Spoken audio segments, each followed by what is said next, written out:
মেয়েকে একটু বরের কাছে রেখে আমি গেলাম ঝাল সুজি বা উপমা বানাতে। দেখো, গাজর আর বিনস কেটে নিয়েছি।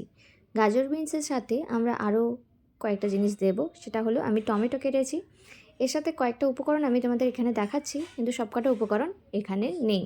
আমি আস্তে আস্তে রান্না করতে করতে দেখিয়ে দেব। এখানে কি কি আছে দেখাচ্ছি। পেঁয়াজ কুচিয়েছি, টমেটো, বিনস, কারি পাতা, গাজর, এইগুলো নিয়ে আমি এখন রান্না করতে চললাম।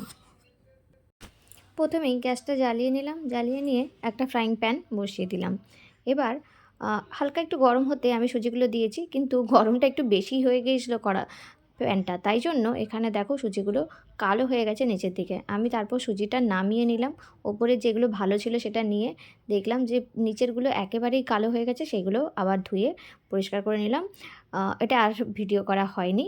তারপর আমি আরও একটু সুজি দিয়ে আমি এটা ড্রাই রোস্ট করে নেব।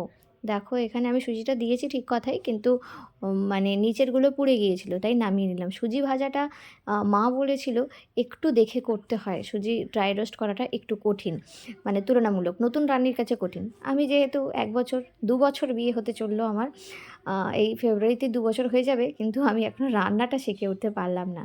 যাই হোক, তো প্রথমে আমি এখানে ড্রাই রোস্ট করতে গিয়ে এখানে গন্ডগোল পাকিয়েছি। আমি করলাম, দেখলাম যে যখন কালোগুলো উঠে আসছে আমি তখন নামিয়ে নিয়ে আবার কড়াইটা ভালো করে ধুয়ে, যেগুলো কড়াইতে লেগে গিয়েছিলো সেইগুলোকে ধুয়ে আমি আবারও সুজিগুলো ড্রাই রোস্ট করতে শুরু করলাম হালকা ফ্লেমে। আমি যারা নতুন রাঁধুনি তাদেরকে বলি যে হালকা ফ্লেমে সুজি তৈরি করা, মানে সুজির ড্রাই রোস্ট করাটা উচিত। দেখো, এখানে আমি সুজিটা ড্রাই রোস্ট করে তারপর আমি এটাকে নামিয়ে নিলাম একটা জায়গাতে নামিয়ে রেখে। তারপর যেটা করলাম, এই প্যানেই আমি তেল দিয়ে দিলাম। দেখো, এখানে ড্রাই রোস্টটা আমি ঘুরিয়ে ঘুরিয়ে করছি, কিছু কিছু কালো সুজি থেকে গিয়েছিল, কিছু করার নেই, তবে টেস্টের কোনো খুব একটা কিছু খারাপ হয়নি। এখানে নামিয়ে নিলাম। এবার আমি ওই কড়াটা আবার একটু বসালাম গরম হতে। আমি এখানে সাদা তেল কিছুটা দিয়ে দিলাম। এটা যে যেমন তেল খায়, আমি যেহেতু কম তেল খাই তাই আমি অল্প তেলে করেছি। আর এখন তো আমি একেবারেই অল্প তেল, মানে যতটুকু খেতাম সেটাও খাচ্ছি না বললে চলে, কারণ আমার মেয়ের জন্য। আমি যদি রিচ খেয়ে ফেলি বা তেল জাতীয় খাবার খেয়ে ফেলি, গ্যাস হয়ে গেলে বাচ্চার কষ্ট হবে। এখানে আমি দিলাম কালো সর্ষে ফোড়ন। কালো সর্ষে কিছুটা 1 চামচের মতো দিয়েছি।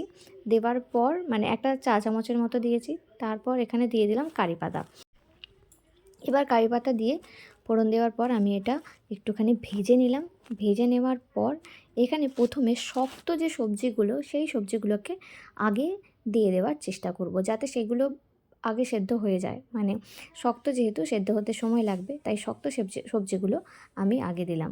মাঝখানে একবার মেয়েকে দেখে এসেছি। দেখো, এখানে প্রথমে দিয়ে দিলাম পেঁয়াজ। এবার এখানে দিলাম গাজর। দেখে নাও, গাজরগুলো দিয়ে দিলাম। একটা লঙ্কা দিয়ে দিয়েছি, কাঁচা লঙ্কা, 2টো কাঁচা লঙ্কা এখানে। আমি যেহেতু ঝাল এখন খাচ্ছি না, তাই লঙ্কাগুলো আমি ফাটিয়ে দিইনি। লঙ্কাগুলো এমনি গোটা গোটা দিয়ে দিয়েছি।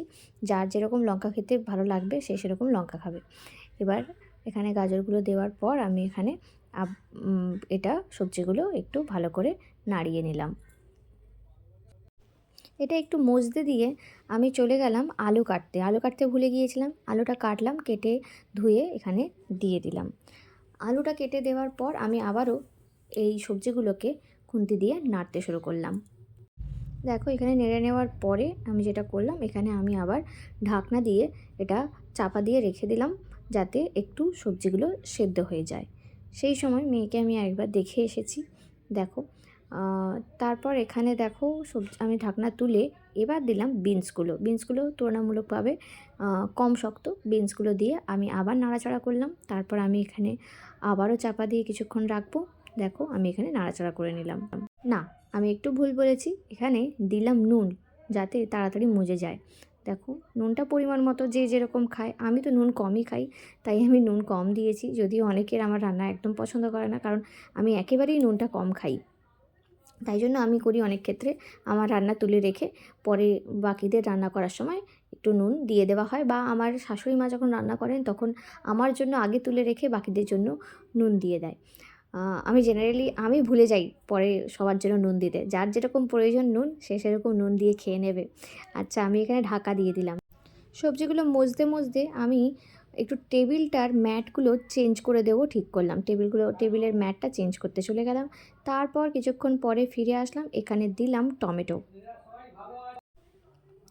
টমেটোটা দেওয়ার পর আমি এটা নাড়াচাড়া করতে শুরু করলাম। এবার আবারও মুছতে একটু সময় দিতে হবে। তবে আলু আলু গাজর বিনস এগুলো সেদ্ধ হতে একটু বেশিই সময় লাগে, তাই জন্য আমাকে শেষ পর্যন্ত জল দিতে হয়েছে। যদি দেখো যে সেদ্ধ হয়ে গেছে তাহলে এক্ষুনি জল দেওয়ার প্রয়োজন নেই, আমার যদিও জল দিতে লেগেছে। বাড়িতে গ্রিন পিস আর সুইট কর্ন ছিল, সেইগুলো কিছুটা আমি দিয়ে দিলাম। এখানে যে কোনো সবজি যেহেতু ব্যবহার করা যায়, আর এইগুলো অনেক দিন ধরেই ছিল, দেখলাম যে এখনও ডেটটা রয়েছে দেখে আমি কয়েকটা গ্রিন পিস আর সুইট কর্নগুলো দিয়ে দিলাম। দিয়ে আমি আবারও নাড়াচাড়া করতে শুরু করলাম এবং পরে আমি এখানে জল দিয়ে এটা চাপা দিয়ে রাখবো, কারণ আলু এবং গাজর এগুলো সেদ্ধ হয়নি। বা যদি কেউ চাও একটু জল দিয়ে আগে সেদ্ধ করে ভাপিয়ে জলটা ফেলে দিতেও পারো। সেরকম সুগার পেশেন্টদের জন্য যেরকম আমাদের বাপের বাড়িতে যেটা করা হয়, যে বাড়িতে যেহেতু সুগার পেশেন্ট আছে, আমরা প্রথমেই আলুটাকে একটু ভাপিয়ে নিয়ে জল ফেলে দিই, তারপরে রান্না করি। এতে জানি না টেস্টটা হয়তো একটু কমে কিনা জানি না, তবে সুগার পেশেন্টদের জন্য এটা ভালো শুনেছি। তবে কতটা ভালো সেটাও জানি না যদিও। আমি চাপা দিয়ে কিছুক্ষণ রেখেছিলাম, এটা একটু মজে মজে এসেছে যখন দেখলাম যে হ্যাঁ আলুগুলো সেদ্ধ হয়ে গেছে, তখন আমি এখানে দেব সুজিগুলো। দেখে নাও, দেখো আমি দেখে নিচ্ছি আলুগুলো সেদ্ধ হয়েছে কি না। তারপর এখানে আমি সুজিগুলো দিয়ে দেব। দেখো ড্রাই রোস্ট করা সুজিগুলো আমি এখানে দিয়ে দিলাম। দিয়ে আবারও নাড়াচাড়া করতে শুরু করতে হবে। এখানে সুজি দেওয়ার পরেই এখানটা ক্রমাগত নাড়িয়ে যেতে হবে, কারণ সুজিটার ওই একই অবস্থা যদি নাড়ানো বন্ধ করে দেওয়া হয় তাহলে কিন্তু সেই আবার কালো হয়ে যাবে, নিচে লেগে যাবে, তলায় ধরে যাবে, এটাও অসুবিধাজনক। আমি প্রথমবার সুজি করলাম, যদিও সুজির আগে মালপোয়া করেছি, কিন্তু মালপোয়াতে এই ধরনের অসুবিধা হয় না, কিন্তু সুজি এরকম অবস্থা হয় আমার জানা ছিল না। তো দেখো এখানে সুজি দিয়ে রান্না করতে শুরু করেছি। এবার এখানে যেটা করতে হবে, আমি যে থালাতে সুজিটা রেখেছিলাম সেটা ধুয়ে একটু জল দিয়ে দিলাম। এটা তোমরা যেমন খেতে চাও, আমি এখানে একটু একটু করে অল্প অল্প করে জল দিয়েছি, যখন যেরকম প্রয়োজন হয়েছে সেটুকু করে জল দিয়েছি, যাতে এটা একটু ঝুরো ঝুরো থাকে। যদিও জলের পরিমাণটা আমি অতটাও বুঝতে পারিনি, প্রথমবার করছি তো, অল্প অল্প করে দিলে এটা ঝুরো ঝুরো থাকবে। আর যদি কারো সুজি কাদা কাদা পছন্দ হয় সে বেশি জল দিতেই পারে। লাস্টে আমি একটু চিনি দিলাম, চিনি দিয়ে আবার নাড়াচাড়া করলাম, কারণ আমরা বাঙালি চিনিটা একটু বেশিই পছন্দ করি, মিষ্টি জাতীয় জিনিস।